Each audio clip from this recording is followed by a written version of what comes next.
Hello, everybody. Hello. How's everybody doing? Wonderful. Excellent. All right, so our next topic is making your Secular Student Alliance a queer home base. Awesome. Sounds cool. So what we have here is Kayla Morgan, who is the outgoing president, incoming vice president of Drake University, in limbo of sorts. All right, I'll leave it to you. Hi. Well, like you said, my name is Caleb. Just as a brief background, so you actually know who it is who's talking to you. I started the SSA at my school my sophomore year, and then I've been out as some form of queer since 8th grade, but only last year did I realize that I'm actually genderqueer, which means I don't identify as male or female. And then within a couple of months, I had come out to most of my friends and a lot of the people I went to school with. And as of yesterday, I've been on hormone replacement therapy for a month. So yeah, that's a little background for me. Yeah. Yeah. And related to that, the first question you have to ask yourself is where your group is. On how queer inclusive it is, and I think in the overall movement, it's pretty good news. I have a little snippet from Greta Christina's blog. It's kind of an old quote, but it really, resonated with me, which is why I remembered it. And she says, "I'm finding that I feel more at home, more welcomed, and more valued, more truly understood as a queer in the atheist community than I do as an atheist in the queer community." And I fully agree with that. The first big group of people I came out to as genderqueer were actually people I met at this conference a year ago. I made a Facebook status, and easily 90% of the people I came out to I know through the atheist community. And they've been overall amazingly supportive, and they've really been my support network that's made this whole process so much easier for me. So that's really good news. But that's only a small section of people in the atheist community, or the secular community, I should say. So there is a lot of room for improvement. And even though recent poll by the Pew Research came out with the statistic that 48% of queer people identified as non-religious. I think it was 17% are atheists, but I didn't really write that one down. But like I said, even with that, there's a lot of room for improvement. One thing to keep in mind that a space that isn't safe for all queer people is not a queer safe space.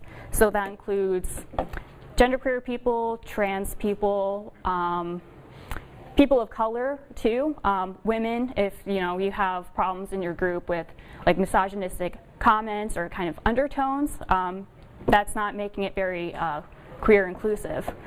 And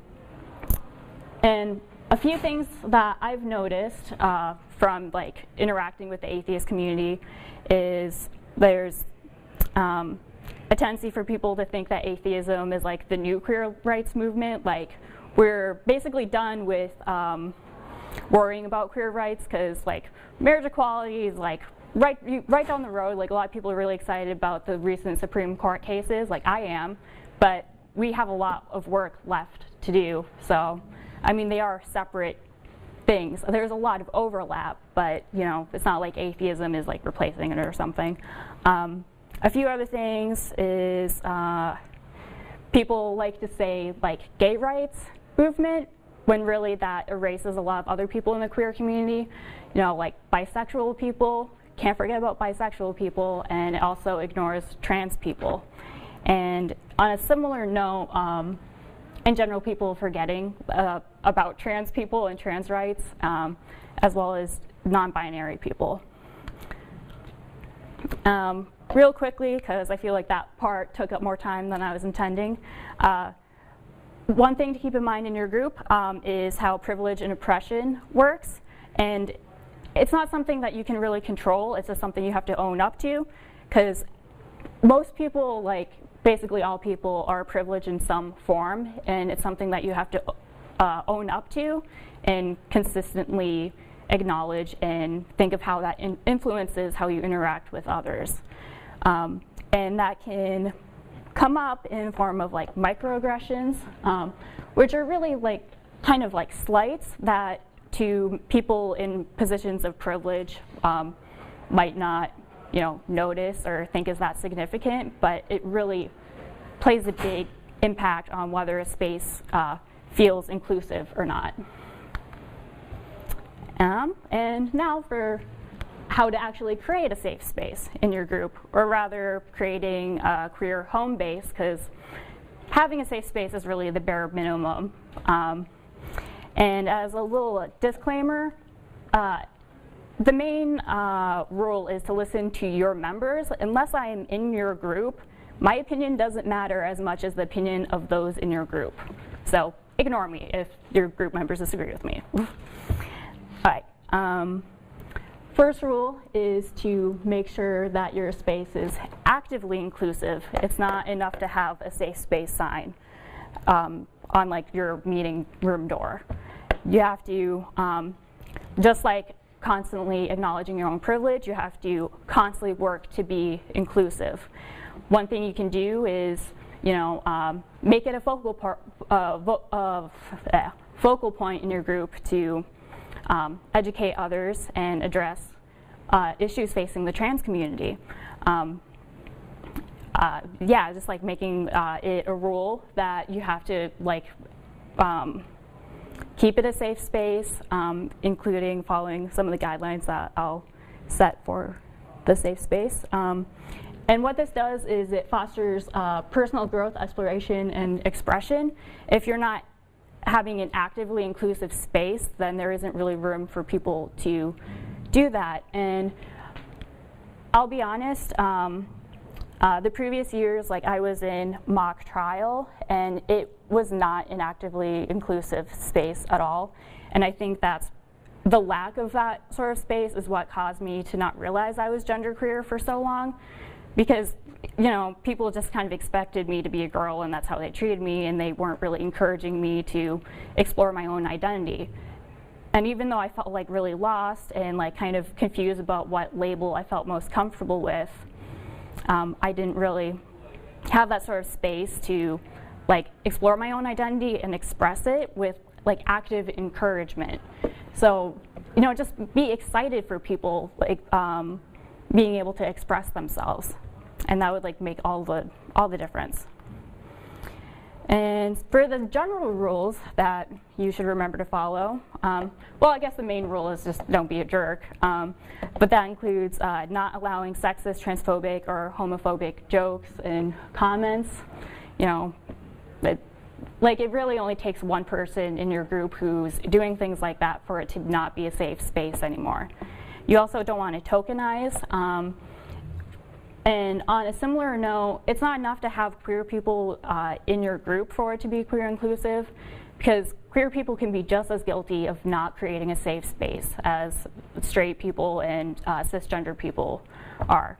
And like I said before, if it's not inclusive for all queer people, then it's not a safe space. So, there are gay people who are biphobic, there are people in the queer community who are transphobic, trans people who kind of fight with one another about different backgrounds and experiences, oh, you're not actually trans because you didn't realize it when you were 5, and stuff like that. And that's not creating a safe space. That's not allowing people to explore their own identity and express it.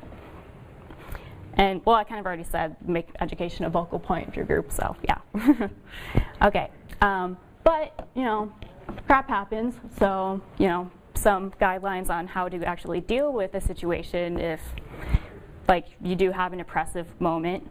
First, take a deep breath, name the behavior, say, hey, this is actually kind of problematic, we should, maybe you should say this instead, or think of it this way, look at it from this person's perspective. So, yeah, give information and allow the opportunity for them to learn and grow from it, and give directions about how to avoid that situation in the future. And that actually is from the Students for Trans Rights and Progress, so I didn't make that list, FYI. I got it from another resource. All right. Now, specifically, you have to follow some other guidelines for creating a safe space for trans members specifically. And a lot of this is also from Students for Trans Rights and Progress, but I also threw some other stuff in there too. One rule, don't assume pronouns. Use neutral terms until you know the person's pronouns, and once you know those pronouns, respect it. You don't like single people out to ask. You could make it like a group rule to ask for people's pronouns, like when you get like new members or at the beginning of like your first meeting, things like that. Or you can ask them one-on-one. Like you might feel a little awkward about asking for someone's pronouns, but really they'll probably feel really grateful. When I first came out, there was a lot of people who kind of accepted that I was changing my name to Caleb, but they didn't ask me for my pronouns, which I thought was kind of awkward because I was like, I'm trying to tell you that I'm genderqueer and not, like, I don't identify as a girl anymore, but you're not asking me about my pronouns. Like, it's kind of a question that should be asked just to make sure that you actually are respectful and use those. But there are some situations where you might need to change the name you're using or their pronouns, like they might not be out to everybody. Maybe they're just out to your group, but that doesn't mean that elsewhere is a safe space for them to be out in. On a similar note, you want to avoid gendered language.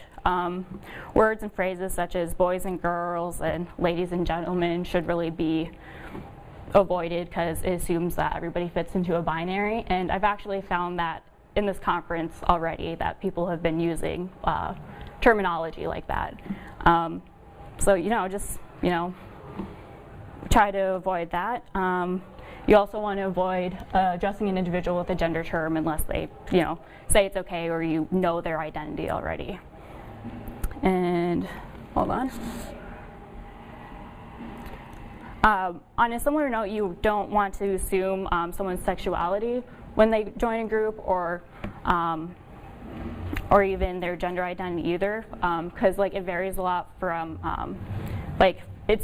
there's a difference between gender identity and gender expression. So don't act like surprised when someone comes out to you as trans, and don't assume that someone isn't trans just because they don't look trans to you.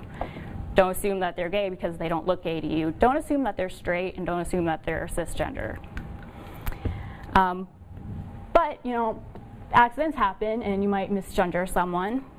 It's not a big deal. I actually do this a lot. I kind of mess up people's pronouns a lot. It's kind of a problem. But yeah, you just have to apologize briefly, use the correct pronoun, and continue. Don't dwell on it, don't make a big deal about it, or kind of argue oh, well, I didn't mean that, you just came out recently, so it's taking time to adjust. They already know that. But, like I said, everybody makes mistakes, so don't make a big deal about it. And for a brief recap, number one rule, listen to your members. Always be aware of your privilege and how that influences your group and your personal interactions. And always work towards making your group more inclusive and queer-friendly. And I also forgot a little contact page, but if you have any questions, my name is on that giant list that everybody got. So my number and email is in there, and if you want to add me on Facebook, it's just Caleb Morgan. So yeah, thanks.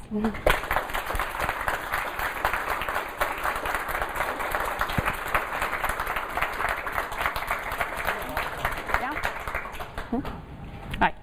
Yeah, random. Yep. There was a lot of content, and now I have so many questions I want to ask. But one thing that really interested me was that the statistic you put up, that 48% of, I would have expected that it would have been much higher. Is it? Yeah, that actually relates to something that I kind of meant to talk about, and then I was kind of yeah, there is a lot of queer people who do identify as atheists, but there is so many queer people who don't. And what I found is that a lot of people kind of use that like you'll have people say like as kind of like an expectation that queer people should not be religious, because like there are a lot of problems with religion and like the treatment of queer people and how it's upheld like heteronormativity and stuff like that. But in a way, it kind of causes a kind of like good queer, bad queer dichotomy. Like kind of like in like some queer people who are religious aren't like, I don't know, as like rational, or they're like accepting abuse or something, and it's kind of using it as a like kind of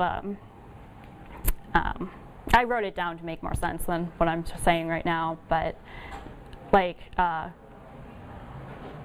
of like a tool of making a point against religion, if you will, instead of actually addressing like the actual problems with religion's treatment of queer issues. But yeah, there, like you said, like there is a lot of queer people who are religious, but compared to the general population, there's still a lot more in the atheist community than the general population. So I don't know if that like answered anything, or if that was just a comment, or yeah. I also was wondering, I don't really know exactly what privilege means, and I was wondering if you had anything to say about like balancing.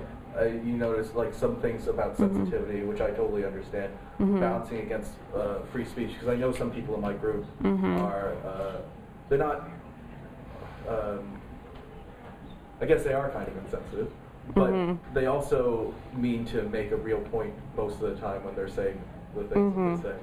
So how do you balance that out?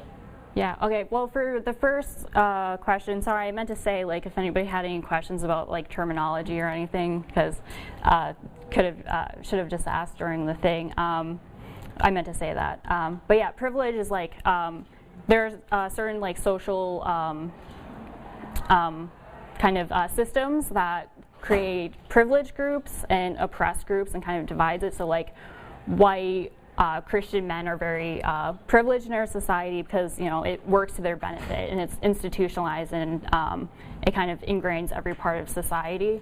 But then like I don't know, disabled black queer women, it's kind of the stacks are kind of it's stacked against them. So yeah, like did that answer that first question a bit? Yeah. There was a talk earlier from Walker Bristol that I went to, and he kind of talked about that as well.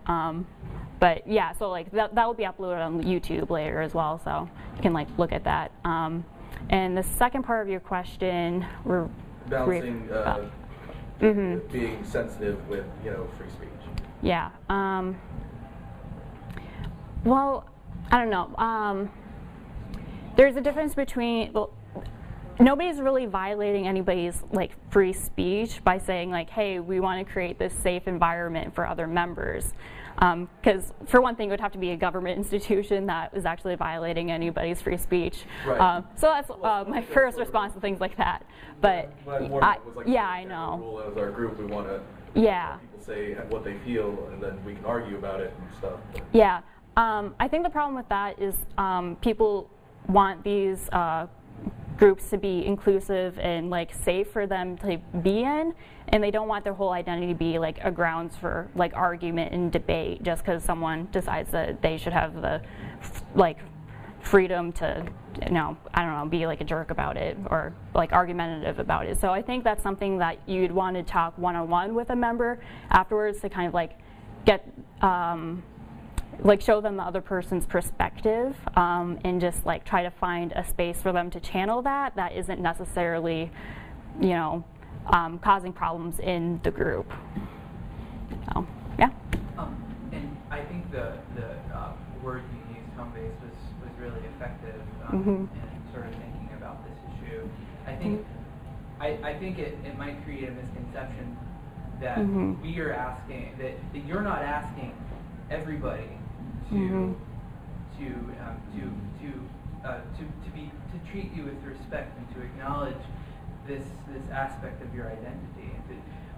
I think in this group, I think that is definitely a valid request, and it's not infringing on any free speech because it's a home base that you are fighting to have these to have these issues addressed in the national level.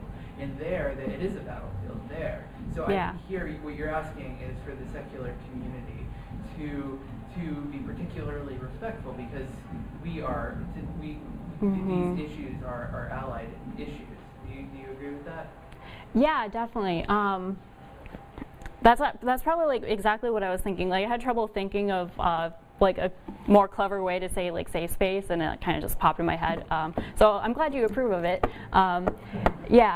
Well, like I said, like the atheist community has just been so helpful in my process of like coming out and transitioning and stuff. And it is really a home base for me, because in the queer community I felt really like lost, because I didn't have a personal identity or label to kind of speak from, and I felt like everybody else had themselves all figured out and stuff. So it kind of created a different platform for me to like express my thoughts of like what my identity could be, and then like from that it kind of like snowballed. And like I don't think it's a coincidence that I became really involved in the secular, wider secular community last year, and also realized I was genderqueer last year.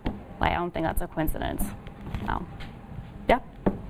Sorry, it can be problematic in discussions of issues that they can sometimes become distracted by issues related to language that people are using that may be less than optimal cases, and allow that to become more of a focus than what the major points are will be discussed. That's kind of what I meant. Yeah. I don't see that as being much of a problem. And I might be contradicting something I said earlier, but there isn't actually that sharp of a division between secular issues and queer issues, because they're kind of overlapping systems of oppression, that are like causing these problems. And I think in order for us to have a secular like country or whatever, it also has to be like queer inclusive and not oppressive to queer people, and the same thing the other way around. We can't have complete like queer equality without it also being secular. So I don't think it would be a problem with focusing too much on queer issues. Other people might disagree with that, but you know, you asked me, so that's my opinion on it. Yeah. Okay. Yeah.